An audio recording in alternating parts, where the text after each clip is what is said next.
Hello everyone, my name is Sophie and welcome to my new video. I'm sorry. I didn't mean the title. I mean, maybe I do. I can't really say. I've only ever read 2 romance books, but both of those were 1-star reads, so... First one was The Love Hypothesis. Hypothesis? I still don't know how to say that word. I gave it 1 star. It was fanfiction. And then I was like, okay, I've read Raylo fanfiction as a romance book, disguised as a romance book. I need to read a proper romance book to really understand what the craze is about, to really get into the romance girly genre, because they slay. And so I ordered this. Immediately after I posted this on my Instagram that I ordered it, people were like, girl, why did you do that? Everyone told me that I would hate this, that this was a terrible book, and I was so confused because, first of all, I've seen it all over TikTok. Second of all, it won a Goodreads award, but you can't trust Goodreads. Peace and love. Can't trust them. So now I'm sitting here. I finished this last night. I gave it 1 star. You can comment down below some good romance books. I put a question up on my Instagram where I asked people for actually good romance books, and these were some of the responses. You can tell me if you agree or disagree, and maybe comment some more, because I feel like I'm missing out. I feel like this can't be it. There has to be more to this. Maybe I'm just a romance girl. That could be. But I feel like, why are they all so bad? With all I mean too. First of all, this book went through a lot. I dropped it onto concrete. It's bunched up at the bottom. Then I spilled soy sauce on it. It's dirty in the bottom. This is so bad. I don't know if the author, because she is from Spain, but I don't know if she wrote this book in English, you know? Like, I don't know if she wrote it in Spanish or in English and then it was translated. It doesn't really matter though, because at the end of the day, this book was published by Simon & Schuster, and if you have a book published by a book publisher, you get an editor, don't you? There were like several spelling mistakes in here, and also the writing just didn't feel good. Like it was bad. Like, I'm sorry. The thing is, the sentences were so randomly dramatic. We'll get to it when I get to like some examples, but they felt like the author had like, did she really want to get the feeling across, or maybe she'd read the sentences herself, like, love can move the stars and start wars, she said at some point, and I'm like, bitch, what the fuck is this? You're 2 engineers. Like, am I in a fucking fantasy? No, I'm not. We don't have to be this dramatic about love. It just felt very out of place. And then when they started having sex in the last, like, I don't know, the last 100 pages, they started just fucking every chapter. That was ridiculously funny. I don't know what I wanted to say. It was bad. The writing was bad. I felt like it was very convoluted, and I didn't really get it. I didn't really get why no one told her that you don't have to be so dramatic. Like, you can get your point across without it being so convoluted. We'll get to it. Let's just start. I haven't read it in a while. That was the same with me, because I never fucking upload. Bitch, if I have to read books like this, I can't finish it. I was pushing through this, and I did not read every single sentence, okay? By the end, by the 300-page mark, I was like, okay, let's start skipping, because you could skip forward and still understand what was going on. And so I started skimming the pages and only looking at the funny things, and so I probably missed a lot of things that were, like, not plot-wise, but, like, funny-wise, because I just didn't read every Pennywise. Sorry. Intrusive thoughts. Funny-wise, because I just didn't read every single fucking sentence, because do I look like I have the fucking time for that? I don't. The first sentence. I'll be your date to the wedding. Words I had never, not even in my wildest dreams, and trust me, I had a vivid imagination, conceived of hearing from that deep and rich tone reached my ears. That sentence alone, it's Peace and Love, it's 3 lines long. It's too long. If I had been in the store, because I ordered this online, if I had been in the store and I read the first sentence to get the vibe, I would have been like, why is the sentence so long already? Cut it down. Put some commas in it. She didn't use many commas. Like, I mean, I can see a bunch on this page. But sometimes I would read sentences, they were just too long. I was like, where are the commas? I hate when people can't use commas. It's the same with the Zodiac Academy. They also don't use commas. Or any punctuation for that. But whatever. That's a different book. Different story. This girl called Catalina, she's from Spain, and her sister is getting married, and she's going to the wedding, and her ex-boyfriend is there, and he's now engaged. And so she told her family, oh, that I don't care if he's engaged, I have a boyfriend, but she doesn't. And so she's desperately trying to find a date so she won't embarrass herself by going alone and like whatever, I don't really know. Catalina has some issues. I didn't like her at all. Her character was getting on my nerves. Whenever she spoke, I skipped because like she had nothing to bring to the table. After her boyfriend broke up with her, she came to America, and now she's an engineer at a tech company, and she has a co-worker. His name is Aaron. They're like enemies to lovers or rivals to lovers. I don't really know what they're rivaling about. The thing is, it was very clear from the beginning that this man had like a fat ass crush on her, and she was like, oh, when he started working here, I heard him say that he never wants to work with me, so I hold a grudge against him.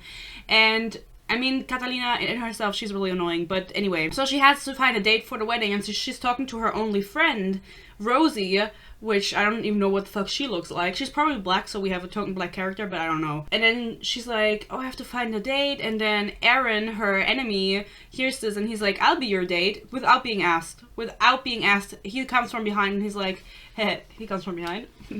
Later. He's like, I'll be the date to your wedding. For the whole first chapter, she keeps arguing back and forth with him about, no, you won't be my date. I'm not taking you. And he's like, you don't have any other options. I'm coming with you. She's like, no, you won't, blah, blah, blah. They go back and forth for the entire first chapter. And I was like, when will it end? When will it fucking end? He keeps repeating himself, you know, because she's like, she's doing this with her friend. She's with her back to him. And so she's like, oh, I can't hear him. Can you tell Aaron that I don't want him to come? Can you tell him this and this, when he's standing behind her? And she is such an annoying character. I mean, either if you love her character, you're gonna love this book because she's annoying the whole fucking time. But if you don't and not like her, then you are gonna like the book. I don't even know how to express myself. I'm pretty sure my words are reaching Catalina down there just fine. But if you could tell her that I have work to do and I cannot entertain this much longer, I would appreciate it. Down there? Stupidly large man. My size was average. Average for a Spaniard, sure, but average nonetheless. I was 5'3", almost 4, thank you very much. Why do I have to read lines like that? No one in the world thinks like this. Call her a pick-me, call her whatever you want. I just see my microphone going like red because I'm starting to scream. I'm trying not to scream so much anymore. New Year's resolution? It's not working. Just from that line alone, and that's on page 5, you can tell what type of character she is. She's a fucking annoying ass bitch! There's some things in this book I just didn't like. For example, you can't see this, but she starts listing things with A, B, C, D. This is the only time she ever does this. And it took me so out of the story, because I was like, sometimes it felt like she was addressing me, like, you know those books where they're like, oh, just so you know, I'm a baddie. You know, that they inform the reader. And that's what it felt like sometimes, but that's not the vibe she was going for. I don't really know what the vibe was that she was going for, but that wasn't it. But sometimes she would put things like that in, and then by the end of the book, they were completely gone, and I was like, so does she know I'm here? Is she telling me the story? What? Just to hammer it in, this is all within the first 20 pages. She goes, I crossed my arms over my chest and averted my eyes from those too icy and ruthless... My brother and his girlfriend just came home. Too icy and ruthless orbs. Orbs. Y'all, not everyone should write books. This was published in 2021, and she has editors, and they still said, yes, orbs, exactly. And that's the only time she ever says it, I'm pretty sure. Maybe she said it again because I skipped, but be consistent. If you call it orbs once, you gotta continue that, you know? It's the same as with Jennifer L. Armentrout. She also uses orbs. It's just, if I were an author, and I would be aware of the fact that things like that get clowned on, okay? Because no one takes it seriously anymore. It's a joke. It's a meme. Using orbs, using shit like that. And then I read books that were published in 2021, and they are written exactly like that. And I wonder, like, there's gotta be a market. Like, there are people that enjoy this. So, am I just in the minority with, like, people making fun of this? Is that, like, the minority? Because I felt like everyone makes fun of those lines now. Maybe they don't. Maybe I'm the problem. But, like, What is going on? You get the point. Not the orbs. She pulled out the orbs, and the amount of times that it's mentioned that his eyes are blue. He has black hair and blue eyes, obviously. She keeps mentioning that his eyes are ocean blue. Now, the question is, what kind of ocean blue? Because the ocean has different shades of blue, but they do change color. Okay, just so you know, we're in a, I wanted to say fantasy, but we are in a I fucking hate contemporary. I don't know why I'm doing this. I don't know why I'm doing this to myself. The amount of times it's mentioned that he has icy blue eyes. They're so blue like the ocean. They change and shift into a lighter blue, into a darker blue, which is not a thing. It was infuriating, okay? And I should have counted how many times she mentioned it. And she would mention it randomly. We'll get to it. There are weird lines where she mentions that he has the icy blue, cold, death destroying, ruthless eyes, and I'm like, bitch, chill out. You're just a fucking engineer. It's not like you're a fucking fae or vampire or werewolf. You are an engineer. How ruthless and death filled can your eyes be? I wasn't late to our meeting. Ever since the day a year and 8 months ago, I was never late. Why? Aaron Blackford. One time I had been late, one single time in Aaron's presence. And yet he kept flaunting that fact every chance he got.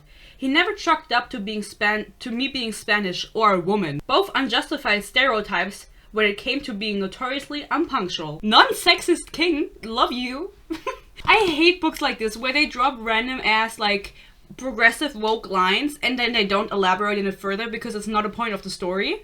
They just put it in there for you to be like, oh yeah, we love a non-sexist king.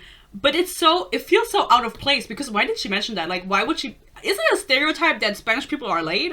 I don't know about that. You know, because it's not a point of the story that he's sexist or anything. Like, that doesn't really come up. Sexism does play a role in the beginning and in the end, really randomly. The end was really weird. It was very, like, convoluted, the ending. She had, like, a bunch of things that she needed to get to and she forgot, and so she put in the last 60 pages. And you know what I mean? Like, I'm all for wokeness and talking about those issues, but just randomly dropping that line in there and then not really it being a vocal point of the story just kind of makes you go, huh? Why was that in there? Like, why did she mention that? We're still in the first 20 pages, by the way. Can't believe it.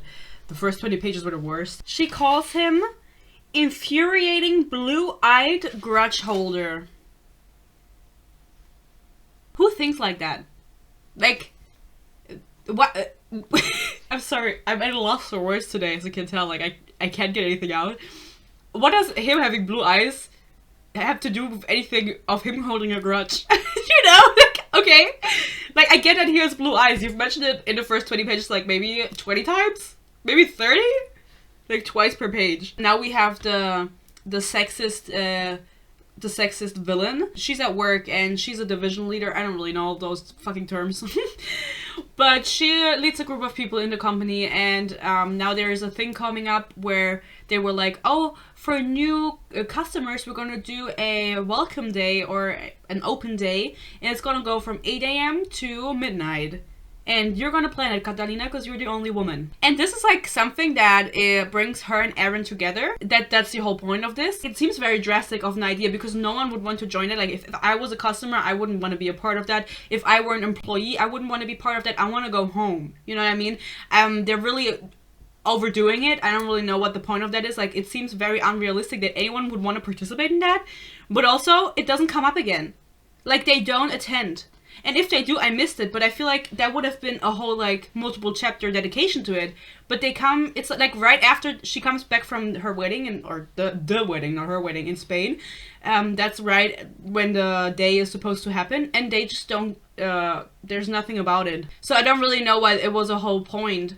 That was literally just there so they could become closer together, and the sexist villain could be sexist to her and be like, you're a woman. It goes on for multiple pages where she's like, I don't want to do it. I know I'm supposed to do it. Like, my boss said I'm supposed to do it because I'm the only woman. This sexist man says, just prepare some activities, get some food delivered here, put on nice clothes, and crack some jokes. You're young and cute. You won't even have to use your brain all that much. They'll be eating right out of your hand. I mean, if you think of sexist lines in the workplace, that's probably what he said. Like, if you think of anything stereotypical, that's what he said. And so she's obviously really mad. I don't really know why she didn't just say no. Like, she could have gone up to her boss who decided this, who's not at this meeting, and been like, hey, I'm not doing that. Like, I'm talking to you. I'm going to HR. Like, I feel mistreated. She doesn't do that. When I read this, I was out with my boyfriend. We were having a little reading date. he was reading Dostoevsky, and I was reading this. I audibly gasped when I saw this, and he was like, what? It's because she started using emojis. The fucking poop emoji. Basically, she's texting her best friend and they start using emojis in their texts and they didn't have enough money to print them in color. This is a thing that's just like I don't know if other people are bothered by this, but I don't like that. That feels very weird to me. It's not a vibe. But that just might be. I didn't like it. Catalina is really annoying. I will keep saying that every time I mention her. Lost in thought, he hummed again. The damn noise sounding all hushed and masculine. I hate to remind you of this, but you didn't even want to be on the Green Solar project. Remember how much you complained about that client? Of course I had to go and find a best friend who had a borderline photographic memory. What does her remembering that you didn't want to do a project have to do with a photographic memory? Like, she didn't remember a photo. Or she didn't remember a text or anything. She just remembered that you didn't want to do something. Huh? Am I missing something? Y'all, her best friend, I don't really know what the point of her is. I don't know if this book passes the Bechdel test. I'm sure it does because they do talk about other things than Aaron, but it doesn't feel like it. Sorry. Carbonation. It doesn't feel like it. It doesn't feel like they ever talk about anything else. Like, the conversations everyone has always circle back to Aaron. And so even if they talk about the wedding or work, it doesn't feel like that's significant because the only significant thing is how much we hate Aaron and then how big his cock is later on. Aaron knows a lot of random things about her, which are an indication that he already loves her so much. He has a crush on her since the beginning. He didn't actually want to work with her in the beginning because she distracted him so much from work. That's revealed later, but basically he keeps mentioning random things like, oh, but you love this and you like this, and she's like, how the fuck do you know that? And I would be a little bit weirded out because either he's a stalker or something else.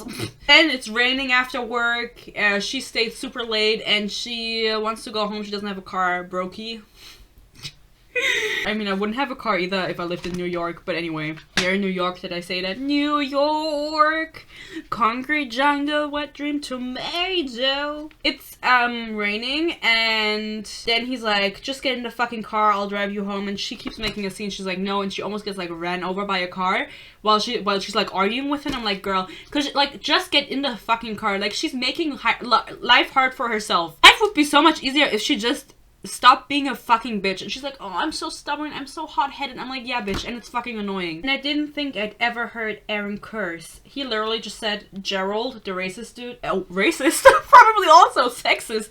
Oh my god. He's probably also, like, sexist, homophobe, everything. And that's what he said, and she's like, oh my god, I've never heard him curse, but in the course of this chapter, he's cursed like 5 times already. I once overheard Tim call me Sofia Vergara in a mocking way, which honestly I took as a compliment. Having half the curves or the wit that woman has wouldn't be the worst thing in the world.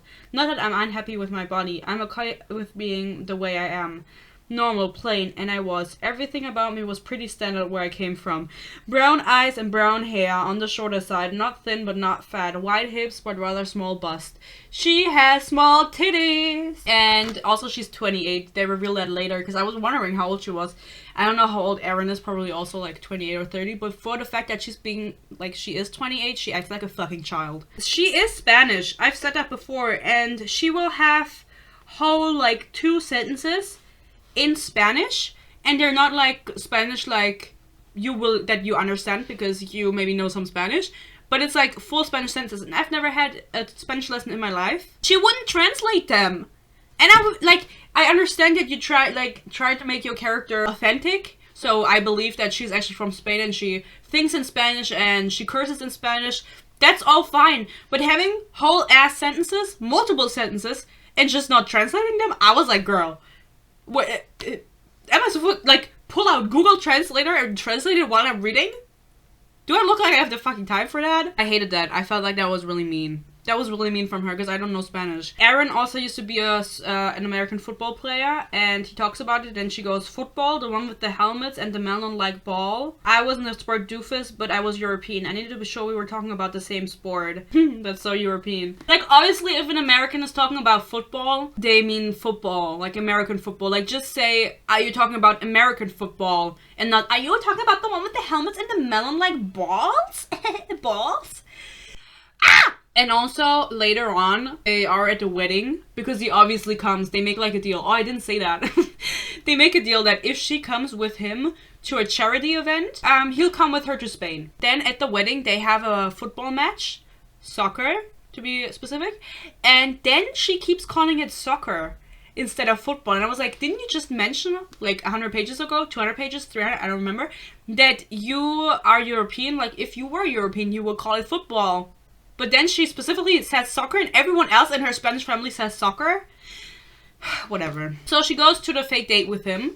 It's a very fancy charity event from like the American Football Convention. I don't fucking know. The thing that's being bid on is dates with the football players, or the ex-football players, and Aaron is part of that. And so he's like, I'm taking you so you can bid on me, because I don't want to take a random ass woman out, and I'm gonna pay for it, because I was confused, like, who's gonna pay for that? But he said, I'm gonna pay for that, and just bid on me, like, no matter how high. I don't really know where he got all this money from. Skipping at this point, and then I realized that she actually bid on someone else on accident. She bid on someone's old ass dad. And she's like, oh my god, I hope Aaron isn't mad at me, because I just bid him his money, like thousands of dollars. Like, that would be the point where, if I was Aaron, that would be the point where I was just like, cut all contacts, like my crush would be gone, like, because she's dumb.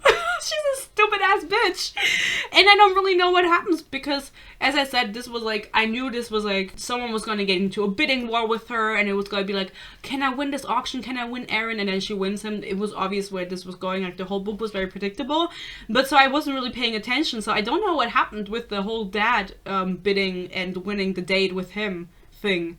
Doesn't really come up again. Maybe she's like, sorry, I'm just gonna give you the money. Charity. Don't really know. I don't really care. So after the auction, she's like, he's gonna be so mad at me, but he's just like, just dance with me. And then he says, I thought you were supposed to carry the beat in your blood, he explained in a low voice, his head not giving up an inch of space. Or was it the music in your veins?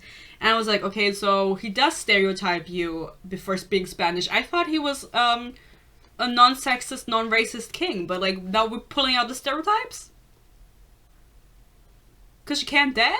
This is where they start getting closer, 150 pages in. This is before they go to Spain. She's like, oh my god, when he touches me, I get wet. Of course he didn't. I was sure he had needs, and needs is in cursive. It's not cursive. What the fuck is it called? Slanted? What is it called? But like, it's specifically highlighted. Needs is specifically highlighted, and I'm like, oh my god. Even, I can't escape the needs. I can't escape the men that have to put their penis inside something. Because even if I'm like, ah! Stop! I want to elaborate further. That's all I have to say. Quit the needs talk. Being your friend has always been the last thing on my mind, is what he tells her. Because he wants to have disrespectful sex with her.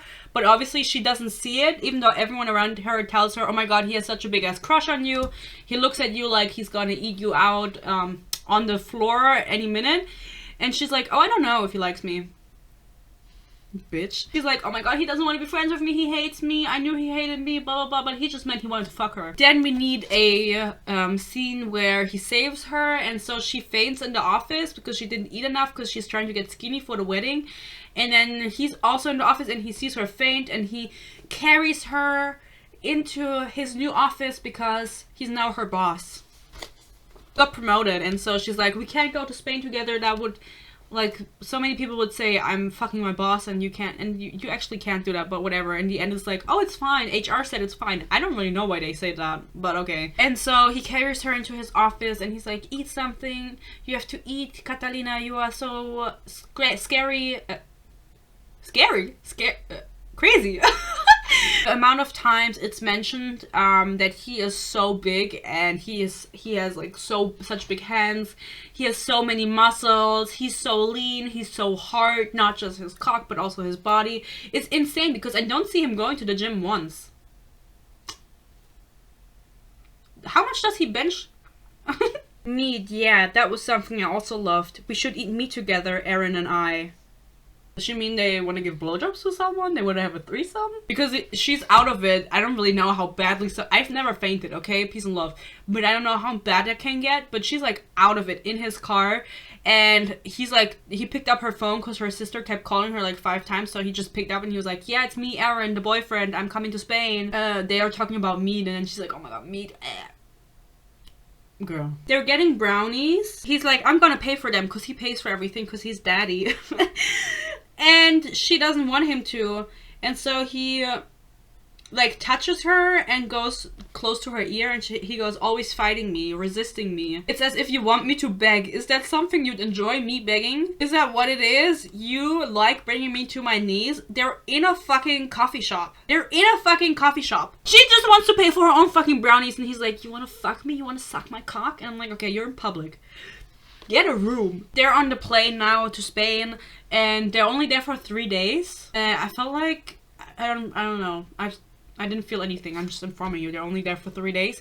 But it felt like an eternity. They're eating chocolate cake on the plane, and then she has chocolate on her mouth, and he wipes it away and licks his thumb. Nasty. She goes, I should have been appalled, but I wasn't. My brown eyes were now fixed on Aaron's mouth, noticing how all the heat that I'd felt on my face traveled around my body to all kinds of interesting places, all the while keeping my eyes where they were, on his lips. My brown eyes? Why is she writing like this? Just say my eyes. My brown eyes? Doesn't that feel weird to anyone else? Like, that's a weird choice of words. Weird choice of describing. Whatever. He really wants to eat her out. They get to Spain. They have to sleep in the same bed because he goes into his bed. They're like in an apartment, and she's like, okay, we have 2 beds. You're gonna sleep in one, I'm gonna sleep in the other, but this one is too small. You go in the other one. And he's like, no, this is not too small. It's fine. I'm gonna prove it to you. So he lays down in bed, and it's too small for him, and it breaks. And so right as the bed breaks, her cousin comes in, who's now also living in the apartment, and she sees them, and so they have to pretend like they just fucked or something because the cousin like doesn't believe her or whatever. But so he pulls her down onto the bed with him, and she says, not for long though, because before I knew what was really happening, his large and meaty arms flipped me onto his lap. Meaty arms? That's a nasty description. See, the choice of words in this book is questionable. Meaty arms? I'm really rushing through this, okay? Because like there isn't really much to the plot. He also has a boner now. She can feel it, and she doesn't really think about it after. She's like, oh my god, does he have a boner? I can feel something hard in my back. Yeah, he does.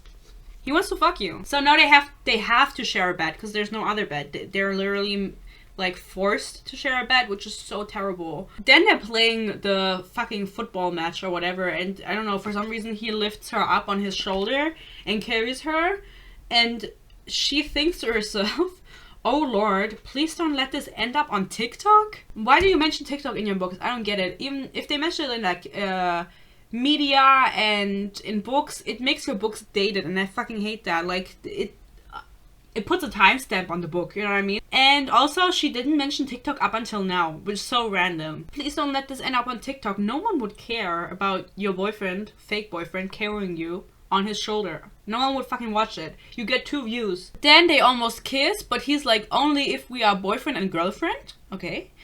Unnecessary shit happens, and then it's the wedding, and there's a kiss cam. Question mark, question mark.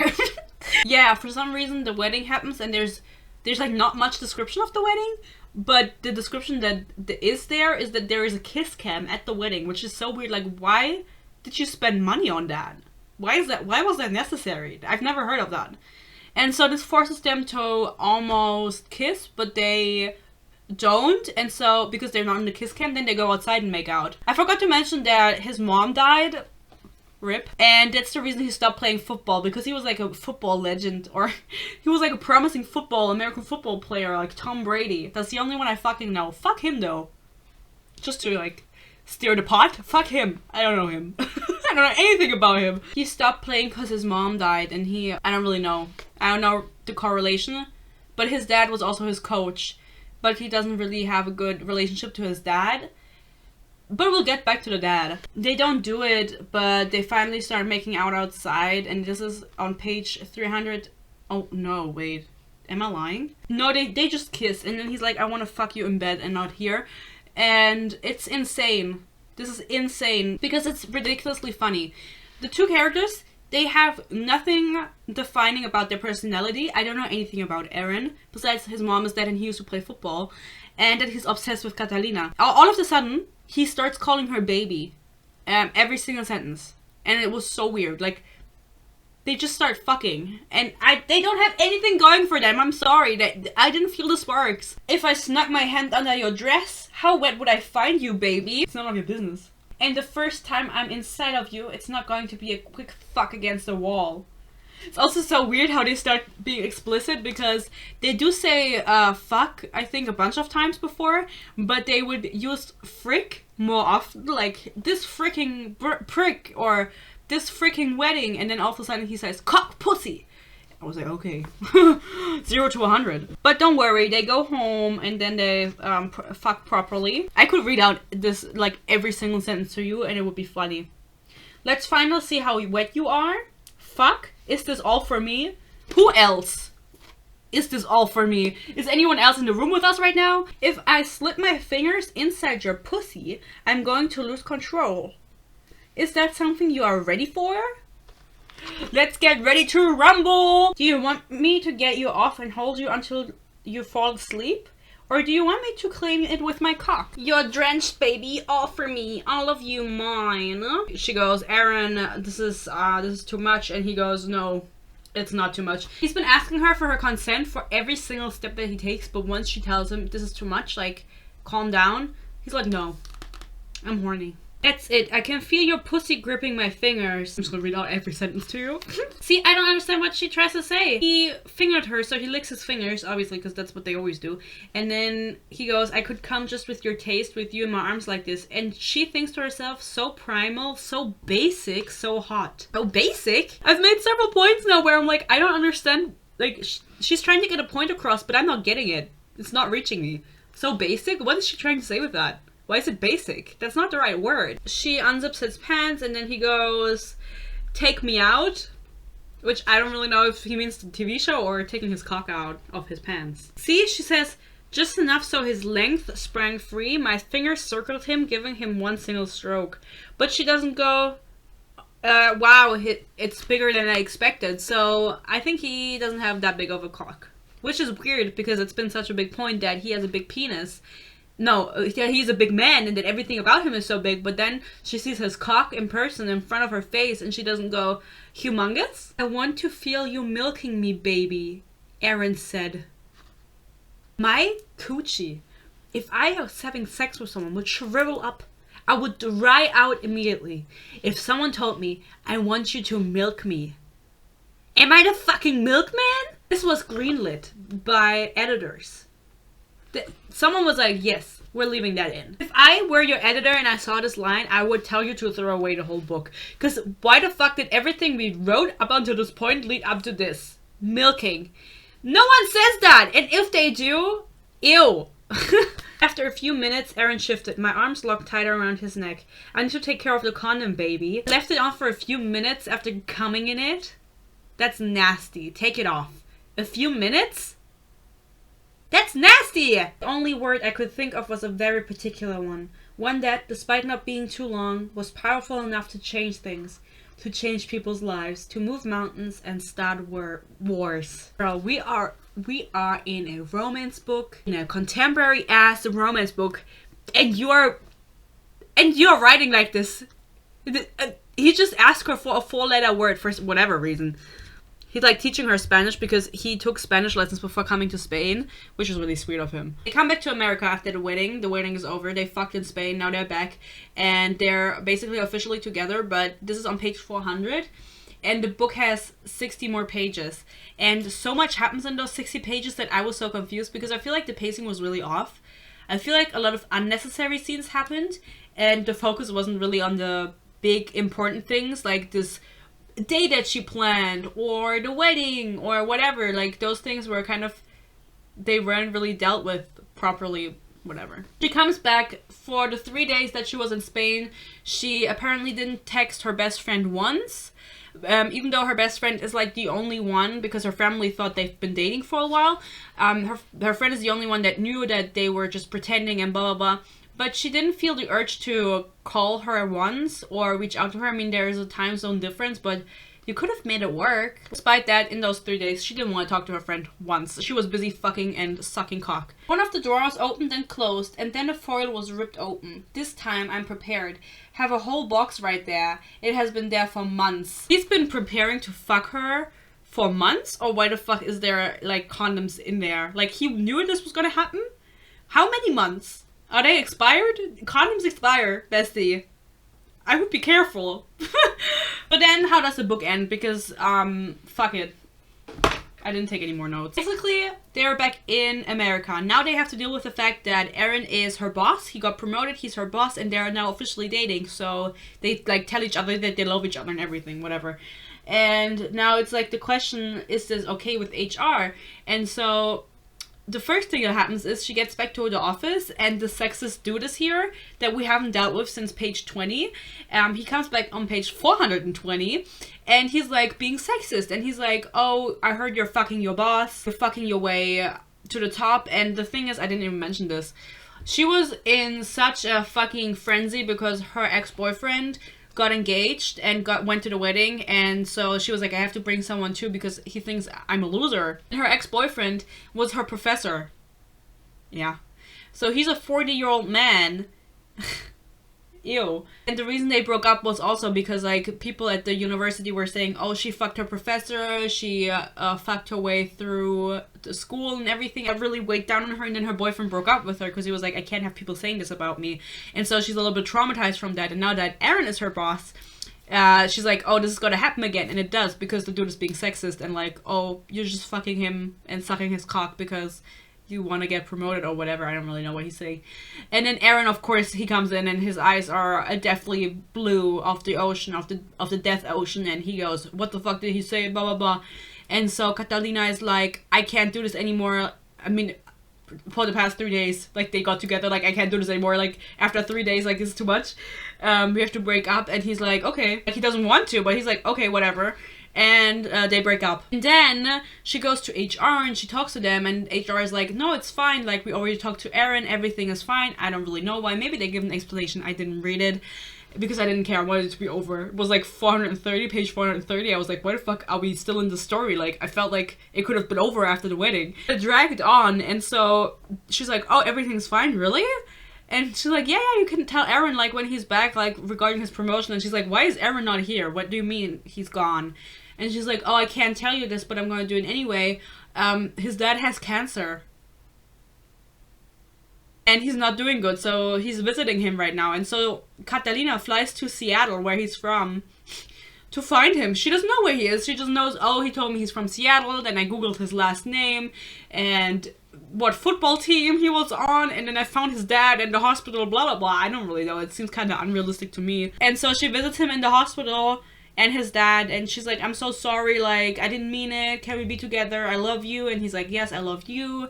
And then he goes with her into that fucking hospital room, and he's like, this is my girlfriend, I want to spend the rest of my life with her, to his dad with cancer that he doesn't have a good relationship with. I was like, okay. What?